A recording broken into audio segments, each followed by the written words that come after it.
บก็เธอไม่เอา Let's get it ขอให้เธอนั้นลืมรักเราส่วนเรื่องของเราเป็นครั้งสุดท้ายที่ฉันจะได้เจอเธอเรื่องในวันนั้นไม่ใช่แค่เรื่องบังเอิญคงไม่ได้ดังใจที่เธอเคยพบเคยเจอความสัมพันธ์มันจบลงทั้งที่ยังแฮงโอเวอร์ขอบคุณนะแต่พอแล้วกับความเศร้าที่มืดมนฉันเจ็บช้ำ I'm so sad ที่เห็นเธออยู่ด้วยกันมีแค่ฉันที่เห็นเธอแล้วมันทรมานมีแต่คนที่บอกฉันรักฉันนั้นแต่พอแต่ความจริงเธอไม่ได้พูดกับฉันสักคำว่าเหตุผลก็อธิบายไม่ได้สักคำหัวใจของฉันยังคิดถึงอยู่ทิ้งไปกี่ครั้งฉันก็ทนอยู่ทิ้งไปซ้ำๆครั้งนี้คอยดูตัวฉันผิดหวัง Just tell the truth เดี๋ยวมันก็ผ่านไปแต่เดี๋ยวมันก็หยุดไหลเจ็บใจอยู่กับหยดน้ำตาเธอไม่ต้องบอกฉันว่าเขานั้นมาทีหลังสุดท้ายก็มีแต่คำร่ำลา Let's get it ขอให้ฉันเป็นคนที่เจ็บกับเธอไม่เอา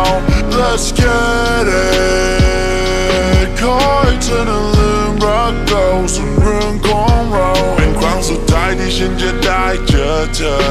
เรื่องในวันนั้นไม่ใช่แค่เรื่องบังเอิญคงไม่ได้ดังใจที่เธอเคยพบเคยเจอความสัมพันธ์มันจบลงทั้งที่ยังแฮงโอเวอร์ยังเสียใจกับเหตุการณ์ครั้งนั้น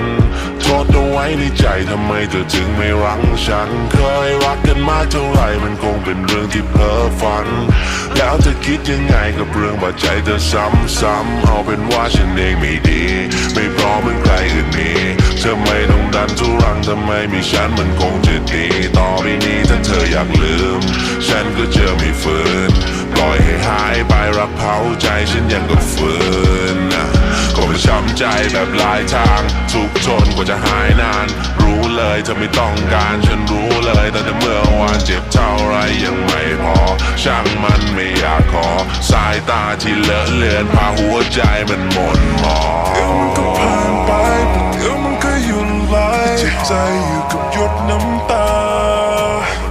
เธอไม่ต้องบอกฉันว่าเขานั้นมาทีหลังสุดท้ายก็มีแต่คำร่ำลา Let's get it ขอให้ฉันเป็นคนที่เจ็บกับเธอไม่เอา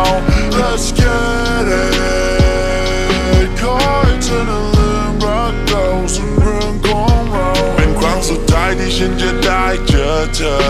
เรื่องในวันนั้นไม่ใช่แค่เรื่องบังเอิญคงไม่ได้ดังใจที่เธอเคยพบเคยเจอความสัมพันธ์มันจบลงทั้งที่ยังแฮงโอเวอร์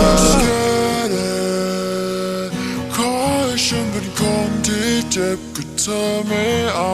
Let's get it ขอให้เธอนั้นลืมรักเก่าส่วนเรื่องของเราเป็นครั้งสุดท้ายที่ฉันจะได้เจอเธอเรื่องในวันนั้นไม่ใช่แค่เรื่องบังเอิญคงไม่ได้ดังใจที่เธอเคยพบเคยเจอความสัมพันธ์มันจบลงทั้งที่ยังแฮงโอเวอร์